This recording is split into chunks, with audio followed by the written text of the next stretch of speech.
And now, as for the temptation that Jesus went on, this is one of the ideal example of how Satan tempts us, the techniques he used, and the way how we do it. He has no good plan for us, and Revelation tells us about that. But in the end of this episode, whether this one will be part 1 or part 2, if it's too long, you'll see what I'm talking about. The scripture here is Matthew 4, verse 1 to 11, King James Version, and it reads, "Then was Jesus led up of the Spirit into the wilderness to be tempted of the devil. And when he had fasted 40 days and 40 nights, he was afterward an hungered. And when the tempter came to him, he said, If thou be the Son of God, command that these stones be made bread. But he answered and said, It is written, Man shall not live by bread alone, but by every word that proceedeth out of the mouth of God. Then the devil taketh him up into the holy city, and setteth him on a pinnacle of the temple, and said unto him, If thou be the Son of God, cast thyself down, for it is written, He shall give his angels charge concerning thee, and in their hands they shall bear thee up, lest at any time thou dash thy foot against a stone. Jesus said unto him, It is written again, Thou shalt not tempt the Lord thy God. Again, the devil taketh him up into an exceeding high mountain, and shewed him all the kingdoms of the world, and the glory of them, and said unto him, All these things will I give thee, if thou wilt fall down and worship me. Then said Jesus unto him, Get thee hence, Satan, for it is written, Thou shalt worship the Lord thy God, and him only shalt thou serve. And the devil leaveth him, and behold, angels came and ministered unto him."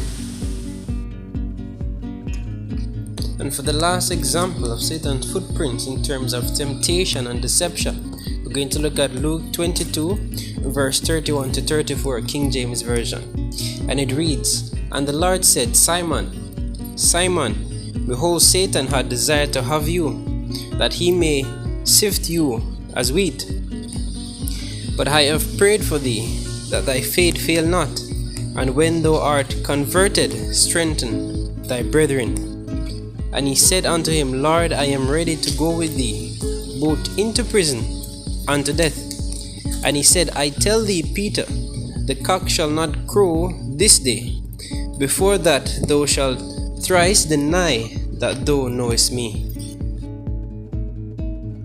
And here the Messiah said unto Peter that Satan desired to have him and to weaken his faith. But instead God is going to turn that around and to strengthen his faith so he can minister and strengthen his brethren. These level of deception and temptation, all of us is facing now and going to face when the time is set.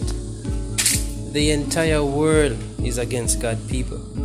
And in this time, he said, just as though they hated him, even so they will hate us. Right here.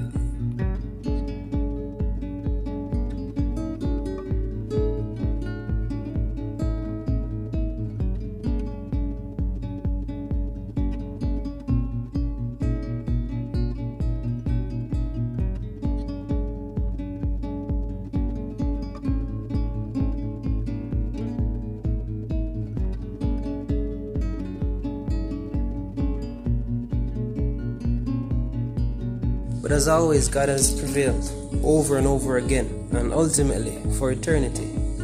This one last time. The scripture to look at though is this last one, and it's going to sum everything up. What will happen, what is happening now, and what we must always rejoice about and remember in these end times. Let's look at Revelation 12, verse 7 to 12, King James Version. And it reads, "And there was a war in heaven. Michael and his angels fought against the dragon. And the dragon fought and his angels, and prevailed not, neither was their place found any more in heaven. And the great dragon was cast out, that old serpent called the devil and Satan, which deceiveth the whole world. He was cast out into the earth, and his angels were cast out with him. And I heard a loud voice saying in heaven, Now is come salvation, and strength, and the kingdom of our God, and the power of his Christ. For the accuser of our brethren is cast down, which accuseth them before our God day and night. And they overcame him by the blood of the Lamb and by the word of their testimony, and they loved not their lives unto death. Therefore rejoice, ye heavens, and ye that dwell in them. Woe to the inhabitants of the earth and of the sea, for the devil is come down unto you, having great wrath, because he knoweth that he had but a short time. In these last days, God's people must not fight amongst themselves. We must stand strong, because the enemy is getting to us through small things that is slowly damaging our faith. We have to be ready. We have to be standing strong and firm on his promises, even if it costs us our death. Because after all, we are the warmongers. We are the one that's going to disrupt their peace and security.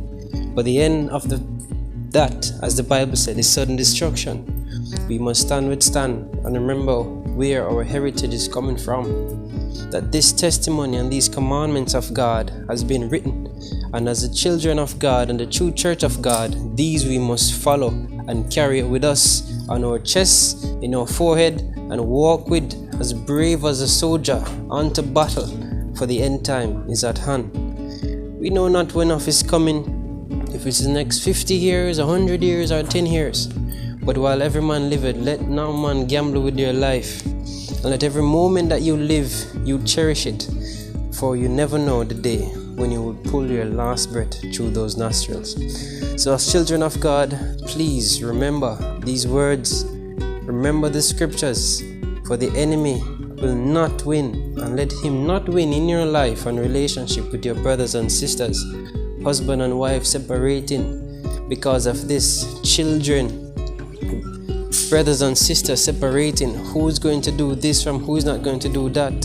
Who is willing to lay down to the arms of the enemy, and who is willing not to do it? Him who know the truth, let him do it. But him who don't know it, let us teach it. And if they refuse it, so be it. This is one more episode from KWalsh to you. We hope you have a blessed day or night wherever you are. And we want to give a shout out and thanks for all those who have viewed these contents and shared these contents in the countries of Cayman Island, Jamaica, India, Africa, and the United States, Barbados, and Guyana. We thank you all for viewing these contents and for following us on Instagram, Twitter, Facebook, Tumblr, LinkedIn, WhatsApp, YouTube. We appreciate your support. And stay tuned for another episode or series on deception and even separation. God bless you all. Take care.